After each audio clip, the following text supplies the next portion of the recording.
80 feet beneath Manhattan, a vault holds more gold than anywhere else on Earth, nearly $452 billion. But it's not just gold that makes this place incredible. How do you build a fortress capable of safeguarding such immense wealth beneath one of the busiest cities in the world? Let's take a closer look at how this building and its vault were constructed to create a fortress of global finance. Back in the early 1900s, the US economy was a bit of a roller coaster. Banks were failing, people were losing their savings, and it was chaos. So, in 1913, the Federal Reserve System was born. It's like the bank for all the other banks, making sure things run smoothly. Think of it like the referee of the financial world, setting the rules, keeping things fair, and stepping in when things get a little too wild. At the heart of this powerful system is the New York Federal Reserve Bank. This massive building, completed in 1924, stands in the heart of New York City. Built like a fortress, its thick walls and robust design symbolize power and stability. Building this megastructure wasn't easy. It took years of planning to construct a building that could support not just a skyscraper, but also a massive underground vault. And that's where the real treasure is hidden. 80 feet below the city streets, filled with gold. Over 6,000 tons of it, worth a staggering $452 billion. It's the largest gold reserve in the world.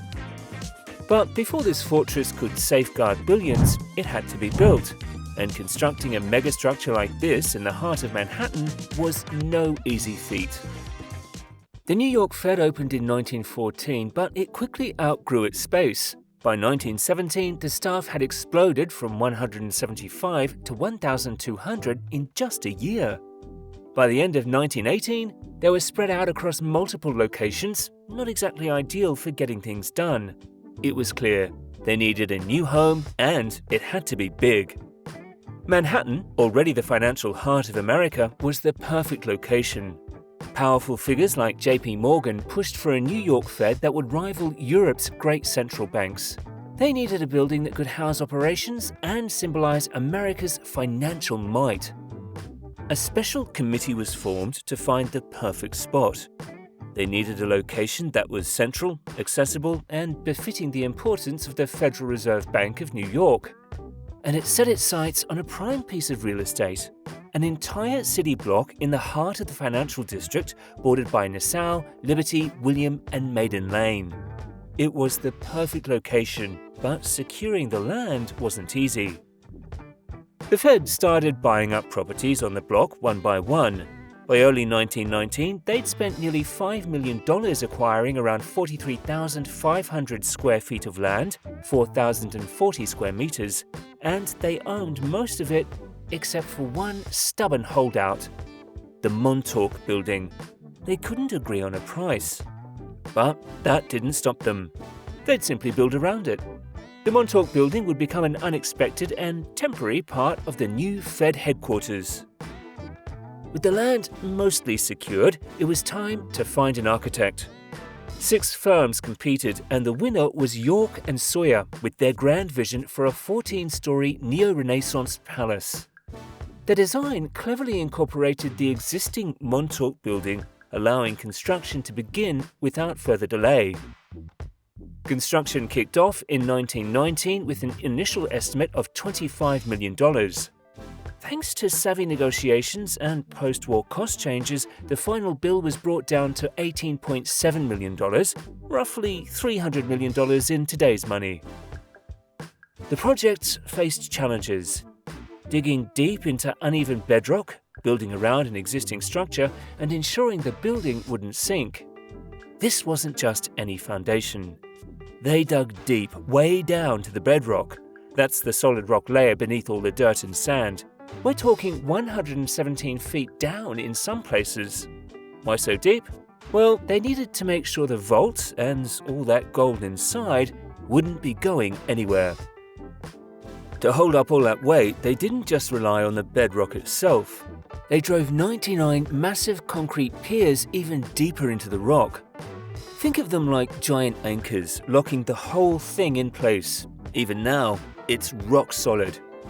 Only once that massive hole was ready could they start building the actual bank around it. And after 5 years of hard work, the building was finally completed in 1924, with the Montauk building still standing awkwardly on the side. But the real moment of truth came in September of that year. That's when they moved the treasure. $3 billion in cash and securities, the biggest money move in history at the time. And of course, the gold started flowing in too. By 1927, the vault held a staggering 10% of the world's official gold reserves. In 1934, the Fed finally managed to buy it for less than $400,000. With the Montauk building out of the way, they could finally finish what they started. The eastern wing of the bank was built, completing the original vision for the site in 1935. The whole project, from start to finish, ended up costing around $21 million. That's over $430 million in today's money. Talk about a megabuild. Alright, let's talk about the vault. This isn't just any safe. It's a fortress buried 80 feet, 24 meters underground, deeper than the subway tunnels, with its base 50 feet, 15 meters below sea level. When they built it, they didn't cut corners. The walls are made of multiple layers of steel, reinforced with concrete. The eastern wall is 10 feet, 3 meters thick, and the other walls are about 8 feet, 2.4 meters thick. This design makes the vault nearly impossible to break into. There's only one way in. A huge circular door that weighs 90 short tons, 82 metric tons, and fits into a 140 short ton, 130 metric ton frame. Once closed, it seals tight, keeping everything inside safe. Since it was completed in 1924, the vault has been a key spot for storing gold. Its importance grew after World War II, when countries started looking for a safe place to keep their gold reserves. Today, the vault holds gold from 36 different countries, with Germany owning the largest share. Almost 98% of the gold belongs to these foreign central banks, while the remaining 2% is owned by the US government and organizations like the IMF. Back in the 1970s, the vault held over 12,000 tons of gold, the weight of about 2,000 elephants. Now, it still holds around 497,000 gold bars, weighing roughly 6,190 short tons, 5,620 metric tons. For the United States, the vault holds around 13.4 million troy ounces of gold, which is around 460 short tons. That's just over 5% of the country's total gold reserve, according to the data from August 2016. Now, let's put a price tag on all that gold. The current price of gold stands at approximately $2,497.16 per ounce. By applying this price to the total gold weight, it is estimated that the vault's gold is valued at roughly $452 billion. But the vault is not just gold bars. It also holds about $3 million in gold coins for the United States. Inside the vault, 122 compartments are carefully organized to hold the gold deposits. Each compartment belongs to a different account holder, but the identities are kept secret, identified only by numbers, not names. This system ensures that the true owners remain confidential, adding an extra layer of security. Each locker in the vault has 3 locks, a padlock and 2 combination locks. These locks are on separate time clocks, so it takes 3 people to open a locker. It's a simple but strong system. No one person can get in alone. When it's time to open a locker or store some gold, 3 people from the New York Fed need to be there, 2 staff members and an auditor. When new gold bars come in, they don't just get tossed on a shelf. Each bar is carefully weighed and its markings are checked to make sure they match what the depositor said.